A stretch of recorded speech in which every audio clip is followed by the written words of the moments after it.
Assalamu alaikum wa rahmatullahi wa barakatuh, everyone. I really love you all for the sake of Allah, and I'm really grateful to Allah that I have the opportunity to be with you all from afar. And this is the beauty of technology, and we must thank Allah subhanahu wa ta'ala for it. Indeed, all praises belongs to Allah subhanahu wa ta'ala. Brothers and sisters in Islam, Taraweeh today was really about money. Just kept popping page after page after page after page. Money, money, money, money, money. Allah subhanahu wa ta'ala taught us about the importance of spending for His sake from the money that He gives us. Allah subhanahu wa ta'ala taught us about the importance of spending for His sake from the money that we've earned. So in one ayah, Allah says from the money which we've given you. In another ayah, Allah says from the money which you've earned. That yes, you've earned it, but Allah has given you. So one ayah did a tafsir of the other ayah, and vice versa. Then Allah subhanahu wa ta'ala taught us that a person who spends for the sake of Allah, Allah multiplies his one dime spent 7,000%. La ilaha illallah. And this is outside of Ramadan. If you do it in Ramadan, then Ramadan brings a bonus to all multiplied rewards. So your multiplied rewards are further multiplied. Why? Because it's Ramadan. So spend in the path of Allah, right? It's not a sacrifice, it's an investment. And perhaps we'll talk about this more when we get to Surah At-Tawbah, inshaAllah. Then Allah subhanahu wa ta'ala teaches us about how to honor each other more than we honor money. So Allah sets some rules and regulations to assist that. From them, when you lend someone money, make sure you write it down or you have witnesses to avoid discrepancies in the future, because money is a great tool for shaitan to cause the hearts to grow apart. So at least if everything is written down and there's witnesses, then the misunderstandings can be laid to rest with little or no intrusion, which means that despite a monetary issue existing, the Muslims are still together and united and happy. And then Allah goes further, and Allah says that when you lend someone money, you only allowed the principal amount back. You cannot take a premium on that principal. Why? Because that's interest, and interest is haram. Allah forbids it, and whoever engages in it, they've declared war with Allah and His Rasul sallallahu alaihi wasallam. To be honest, I don't think you will find a more scarier, more stern punishment and warning in the Qur'an other than this, brothers and sisters in Islam. Money, brothers and sisters in Islam, is not evil or a blessing in and of itself. We have to look at how it's earned and how it's spent and what is our position with it. These three answers, or the three answers to these three questions, will make us understand whether money is really a blessing or a curse. Firstly, understand Allah is going to ask you about money, and He will ask you two questions about it, and no other matter will have two questions about it aside of money.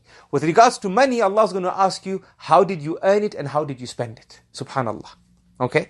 So we judge money in terms of it being a blessing or a curse by looking at how we earned it and how we spent it. And then there's a third factor. Where is that money in your life? Is it in your hands or is it in your heart? Because a believer should only have Allah in his or her heart, which means that they will be with that money upon the directives of Allah subhanahu wa ta'ala, as He has commanded us in the Qur'an, and also as He has taught us via His Messenger sallallahu alaihi wasallam. This is how we will be with the money. Why? Because Allah means more to us than money. Money is a great tool for shaitan, and the nafs has an inclination towards it. Even in today's Taraweeh, Allah subhanahu wa that's going to come later, but in a later part of the Taraweeh, Allah subhanahu wa ta'ala will teach us how Allah has made money beloved to us. It's something that the fitrah, that the self is inclined to. So Allah sent revelation to set guidelines about it. Brothers and sisters in Islam, how many families do we know are fighting because of money issues? How many people do we know? They prefer to hoard their wealth than spend in the path of Allah. Right? How many people do we know who are swimming deep, immersed in interest? Not only do they borrow on interest, but they also lend on interest. Allahul Musta'an. And then we look at the ummah today and say, why is there such a weakness over the ummah? Why is there such a weakness over the ummah? Well, the Prophet ﷺ taught us this, that if you put the dunya in your heart and take Allah out of your heart, and the dunya becomes the mandate by which you breathe, then Allah will cause a weakness a disgrace to fall over you that will never be lifted by anyone except Allah, but only when you return back to your deen, only when you bring Allah back in your heart and you put money in its place. There's a reason why page after page, ayah after ayah, subhanallah, is talking about money from different angles, but about money. Right? So this is the standout lesson and the action points, brothers and sisters, that we need to take away from tonight's lesson is our relationship with money. Right? Put Allah in front of you and put the creation of Allah next.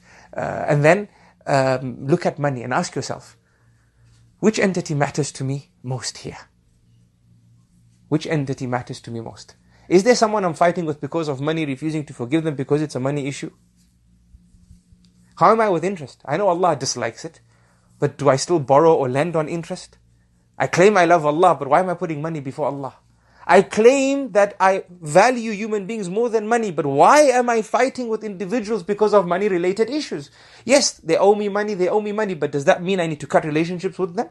Does that mean I got to curse them? I got to speak bad about them? I got to have ill feelings in my heart towards them? Right? This is Ramadan. This is the time for reflection. This is the time for recalibration. Right? Let's take the lesson, inshallah, and put it to good use in the listed action points.